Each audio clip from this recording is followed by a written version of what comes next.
Brought to you by Gospel of God's Grace Ministries. The grace of God is sufficient for you. Glory to God. Take your Bible to the book of 2 Corinthians. We're going to take our reading from chapter 1, verse 3. Blessed be the God and Father of our Lord Jesus Christ, the Father of mercies and God of all comfort. Father of mercies and God of all comfort. Let's continue. Who comforts us in all our tribulations, that we may be able to do what? To comfort those who are in any. Are you seeing now? So that we may be able to comfort those in any, meaning now, because God comforts us in all our troubles, we too, we shall be given the ability to comfort others in any trouble, meaning we are not limited when comforting others. We are not limited when it comes to the word of testimony. But in any given situation, we can still comfort others no matter what they're going through. It can be in death or in life. We shall do what? We shall comfort them. Why?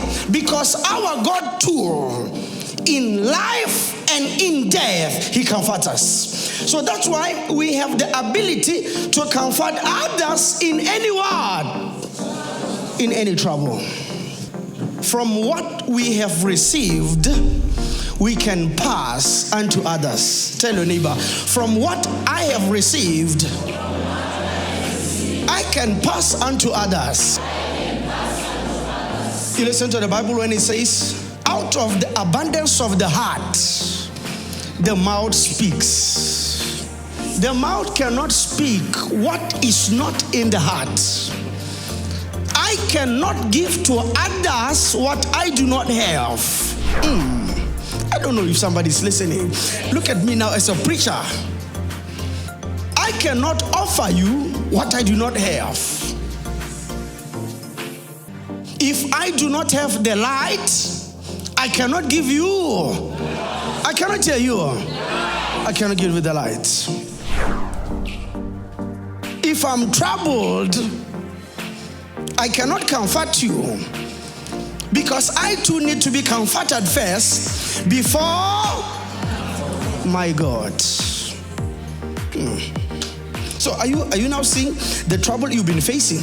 Yes. Are you seeing the trouble you've been facing? Yes. You've been trying to encourage your people, trying to encourage your children, trying to, but every time you encourage them, they hear what you say, but it does not reach their hearts. You must look into yourself quite well and see if you are in the light, because all of us wants to win the members of our family unto the light. Are you there yet? In order to be able to bring others there, are you there yet?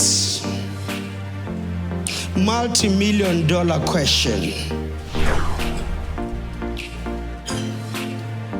Ma, I know quite well that you want to give your children the greatest inheritance. Kiaiti ka botalo. Gore batla go nela bana ba gago boswa bogolo e leng Christ. Is it true? Amen. The question now here is, do you have Christ? To give them Christ. Ane ona le Christ go banela ile boswa. Are we together? Yes. I want my husband to give himself to God.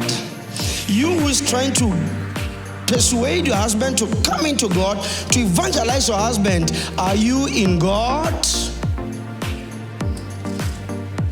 Because you can only give them what you have received. Freely I have received, and freely I give unto you. Are you a motivational speaker? Are you a pastor? Are you a preacher? Are you an evangelist? Each time there are people sitting before you in need of light, in need of solution, in need of blessing. Have you received anything from God that you may pass on to others as well? Do you have what you are trying to pass unto them? Look at a teacher who wants the children to behave nicely, to be disciplined, to do right, to respect everyone, to respect including the very teacher. But this teacher herself or himself has no manners, without character. You can take a shambok, you can take a rod, you shambok them every day for them to be of character. But because you are without character, your children, you cannot give them what you do not have. You CEO, GM, head of the company, are you disciplined? Because you are trying to build a disciplined company.